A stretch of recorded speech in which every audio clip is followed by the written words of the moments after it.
السلام عليكم ورحمة الله وبركاته. أعزائي طلبة وطالبات الصف الخامس الابتدائي، أهلا ومرحبا بكم في قناة درس إنجليزي مع مس ريهام. النهاردة إن شاء الله هناخد lesson 4 and 5 في unit 1 المنهج الجديد سنة 2026. طبعا احنا شرحنا lesson 1 نزل له فيديو خاص به، ولسن 2 كذلك، ولسن 3، والنهاردة إن شاء الله هناخد lesson 4 and 5. بداية كده ما تنسوش تشتركوا في القناة وتفعلوا الجرس عشان يوصلكم كل جديد، والناس اللي مش مشتركة يا ريت تشترك عشان يوصلكم إن شاء الله كل جديد. وبسم الله الرحمن الرحيم، يلا نبدأ درسنا نمبر 4 and 5 من يونت 1 اليونت الأول. طبعا زي ما انتم متعودين أنا بشرح في فيديو، وحل الأسئلة بينزل في فيديو خاص بي. تمام. طيب بسم الله الرحمن الرحيم، هنبدأ الأول. عندي طبعا درس طويل شوية متقسم لي ل3 أجزاء. الجزء الأول طبعا هو الرايتنج. let's make a recipe. يلا بينا نعمل ريسيبي يعني وصفة، والوصفة النهاردة هتكون طبعا الكشري. طيب نمبر 2 أو الجزئية الثانية هي think and create. فكر بقى وورينا الإبداع. طيب نمبر 3 a flyer اللي هو منشور أو طريقة كتابة المنشور الصحيحة. يلا معنا بقى مع بعض هنقرأ الكلمات. طبعا repeat after me، رددوا ورايا سنة 5. lentils يعني عدس. lentils. chickpeas اللي هو الحمص. chickpeas. كشري، طبعا الكشري أشهر أكلة مشهورة في مصر. كشري. chopped garlic يعني ثوم مفروم. chopped garlic. vinegar يعني خل. vinegar. onions يعني بصل. onions. recipe يعني وصفة طهي. ingredients يعني مكونات أو المقادير. ingredients. meal يعني وجبة. meal. steps خطوات. grilled chicken يعني دجاج مشوي. grilled chicken. vegetable oil يعني زيت نباتي. vegetable oil. flavor يعني طعم أو مذاق. flavor. tasty يعني لذيذ أو شهي. main أساسي. spices توابل. tomato sauce صلصة الطماطم. tomato sauce. traditional يعني تقليدي. هنقرأهم قراءة سريعة مع بعض. lentils. chickpeas. كشري. chopped garlic. vinegar. onions. recipe. ingredients. meal. steps. grilled chicken. vegetable oil. flavor. tasty. main. spices. tomato sauce. traditional. طيب هننتقل للكلمات الإضافية الخاصة بالدرس. Egyptian يعني مصري. thin slice يعني شرائح رقيقة. spicy طبعا spicy يعني حار. دكة صوص اللي هي صلصة الدقة. دكة صوص. cooked يعني مطبوخ. cooked. flyer نشرة إعلانية أو منشور. customer زبون. customer. cheeseburger يعني برجر بالجبن. باول يعني وعاء أو سلطانية. put يعني قدر أو وعاء. crunchy أو crispy يعني مقرمش. crispy. yummy يعني لذيذ. title title عنوان الكتاب أو المقال، العنوان اسمه title. invitation دعوة، يعني شخص بيدعوك لشيء ما بيبعت لك invitation دعوة. fried chicken، طبعا الفرايد تشيكن يعني الدجاج المقلي، fried chicken. seafood مأكولات بحرية، seafood. pieces يعني قطع، pieces. pasta يعني مكرونة. menu قائمة الطعام، لما تدخل مطعم هتقول له give me the menu please، يعني اديني المنيو قائمة الطعام من فضلك. until يعني حتى، until. website يعني موقع إلكتروني، website. clear يعني واضح، clear. image معناها صورة، image. classmate يعني زميل دراسة. meat pizza يعني بيتزا باللحم، meat pizza. mixed cheese يعني خليط جبن.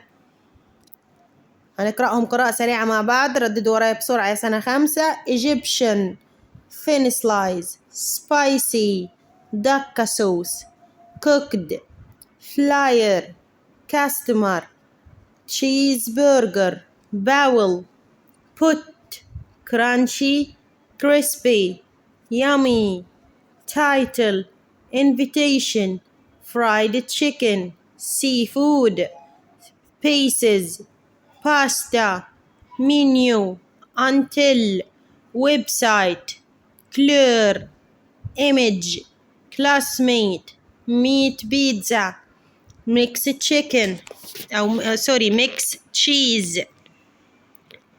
الجزء الثاني طبعا خاص بالأفعال، طبعا زي ما احنا عارفين يا سنة 5 بتحفظوا تصريفات الأفعال present اللي هو المضارع، past الماضي، بنحفظهم يا سنة 5. وعندي طبعا نوعين من الأفعال، أفعال regular اللي هي الأفعال المنتظمة اللي بيكون آخرها ed، تمام. طيب الأفعال الغير منتظمة طبعا بتتغير تماما المضارع عن الماضي. وهنا عندي الاثنين regular، يعني كل البوكس ده والبوكس ده هو بيكون الاثنين regular، يعني الاثنين منتظمة. هنقرأ مع بعض. cooked fry fried prepare prepared added turned poured boiled organized explained attracted. هنا بقى الجزء الخاص بالexpressions and prepositions. expressions اللي هي التعبيرات، prepositions اللي هي حروف الجر. طبعا دول على الأقل يا سنة 5 زي ما احنا عارفين، لو ما قدرتش تحفظهم بالورقة والقلم يبقى هتحفظهم شفوي، يعني هتعرف المصطلح على بعضه بيجي ازاي. put on top يضع في الأعلى. mix of خليط من. at the end يعني في النهاية. make a recipe يعني يعد وصفة. need to يريد أن.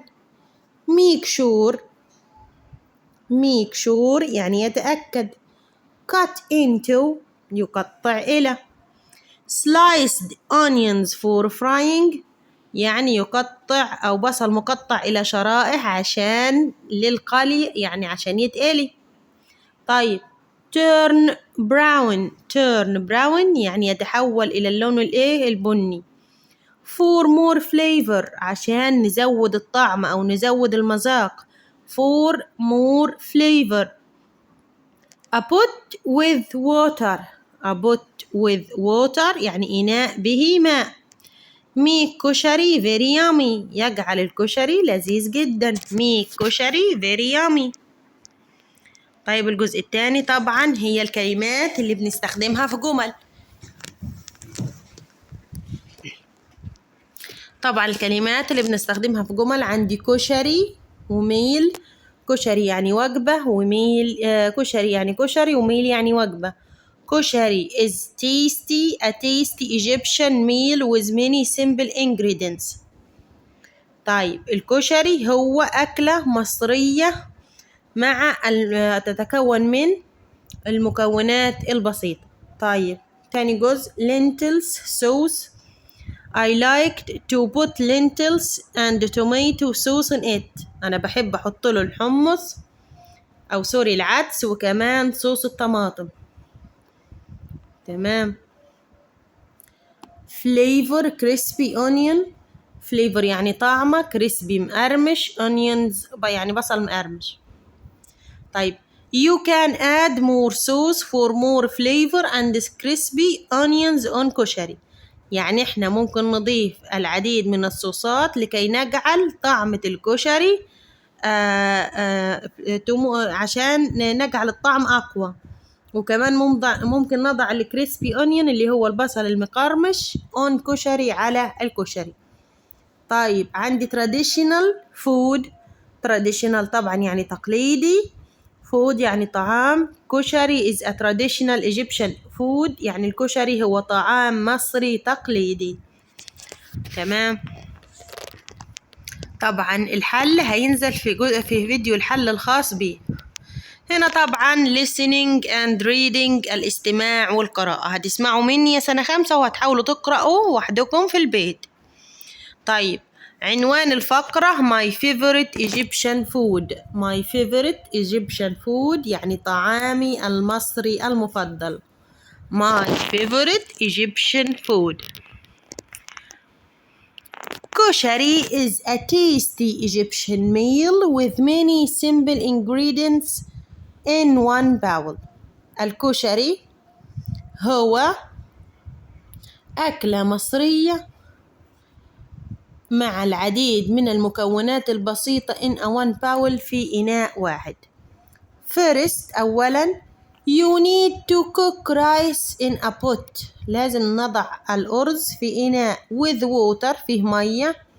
in another pot وفي إناء آخر prepare small pasta. هنجهز المكرونة الصغيرة.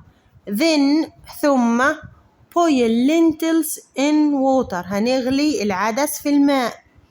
for the red sauce طب بالنسبة للصوص الأحمر fry some chopped garlic in oil. هتقلي بعض الثوم المقطع في الزيت. and add tomato sauce وكمان هتضيف صلصة الطماطم vinegar الخل and some spices وبعض التوابل. you also need make crispy onions. وكمان محتاجين ان احنا نعمل crispy onions يعني بصل مقطع او بصل مقرمش. first اول حاجة cut them into thin slices. هنقطع البصل الى شرائح رفيعة جدا. next ثم بعد ذلك fry them in oil. هتقليهم في الزيت until they turn brown حتى يتحول لونهم للبراون يعني البني and crunchy ويصبحوا كمان مقرمشين. after that بعد ذلك put the rice in a bowl. ضع الأرز في الوعاء and add the pasta وهنضيف كمان الباستا and lentils وكمان العدس on top فوقيه. then add some chickpeas ثم بعد ذلك ضيف بعض الحمص. finally وأخيرا بقى هنعمل إيه؟ pour the red sauce all over it. صب الصوص الأحمر أو الصلصة الحمراء فوق ده كله. and put the crispy onions on top وضع كمان البصل المقرمش فوقيه.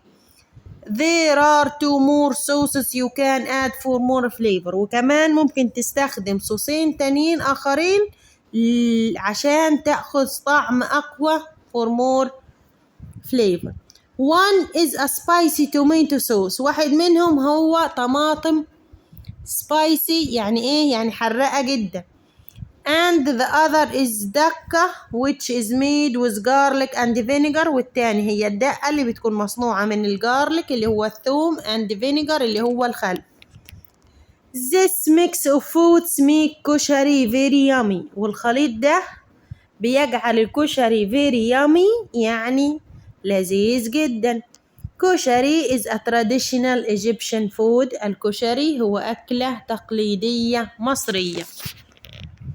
طيب تمام، هنا بقى جايب لي ايه؟ جايب لي الانجريدينتس اوف كشري، يعني الايه؟ المكونات بتاع الكشري عشان نعمل الوصفة مع بعض. طيب عندي 2 cups white rice. تمام، كوبين من الماء من الأرز الأبيض. 1 cup brown lentils. وكوب من العدس البني. 2 cups small pasta. وكوبين من المكرونة الصغيرة. طيب 1/2 cups cooked chickpeas. و1.5 كوب من الايه؟ الحمص المسلوق سابقا. طيب crispy onions اللي هو البصل المقرمش هنعمله ازاي؟ 3 large sliced onions. 3 بصلات متقطعين شرائح. 1 cup vegetable oil for frying. وكمان كوب من الزيت عشان نقلي فيه الانيونز اللي هو البصل. طيب الصوصز عندي هنا الصوصات بقى عندي الريد صوص اللي هي الصلصة الحمراء، سبايسي توميتو صوص صلصة طماطم حارة، دكة صوص يعني صلصة الدقة. وبكده نكون خلصنا جزء الريدنج الخاص بالإيجيبشن فود اللي هو الكشري. طيب هنا عندي الجزء الثاني رايتنج سكيلز، المهارات الكتابية. بيقول لي ايه؟ writing a recipe using sequence words. ان الكلمات اللي هنستخدمها دلوقتي بتساعدني في تسلسل الاحداث، زي كلمة first يعني ايه؟ first يعني اولا.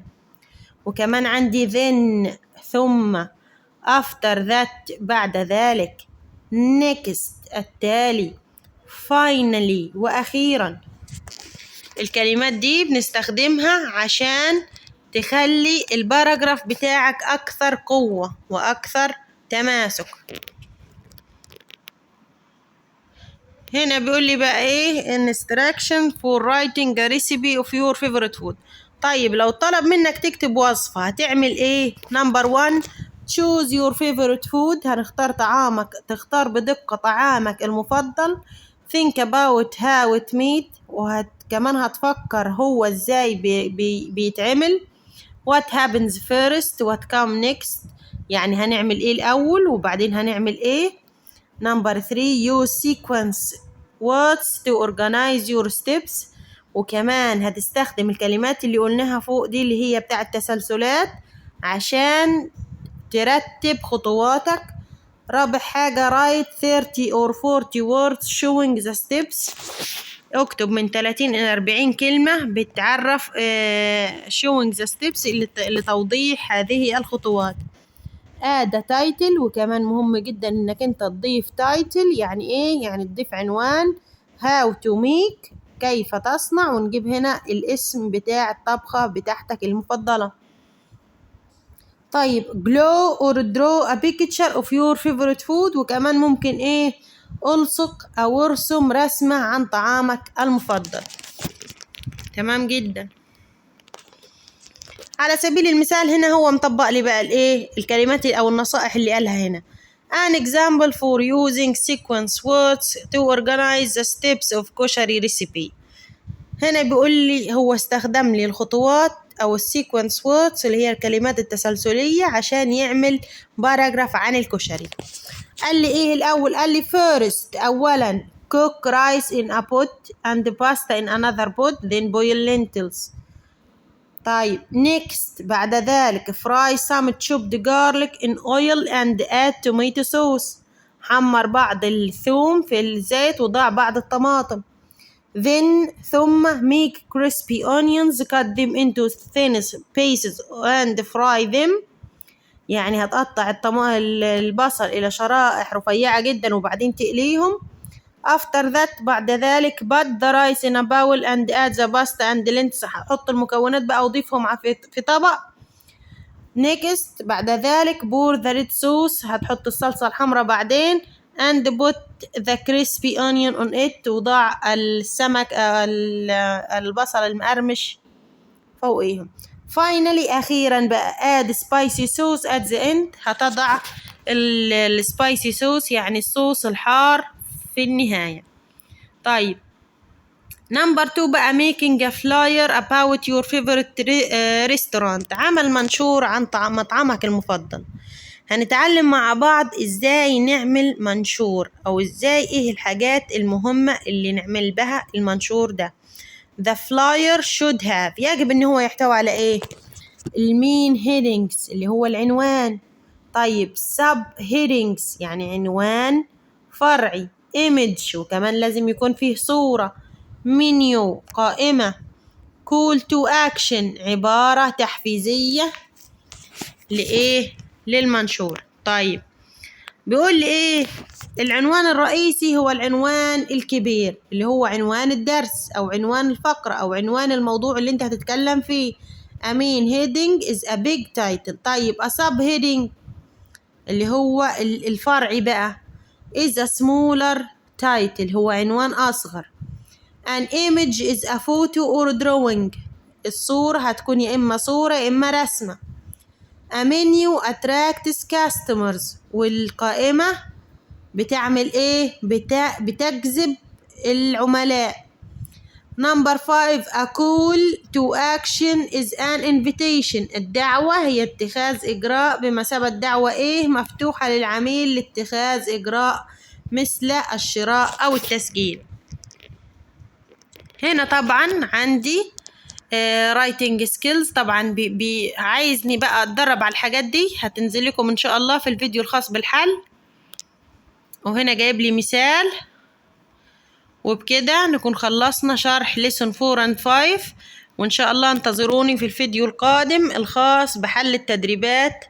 وان شاء الله انتظروا برضو اختبار على الوحدة الأولى سنة 5 ابتدائي. واشوفكم إن شاء الله المرة الجاية. بتمنى تشتركوا في القناة وتفعلوا الجرس عشان يوصلكم كل جديد. والسلام عليكم ورحمة الله وبركاته.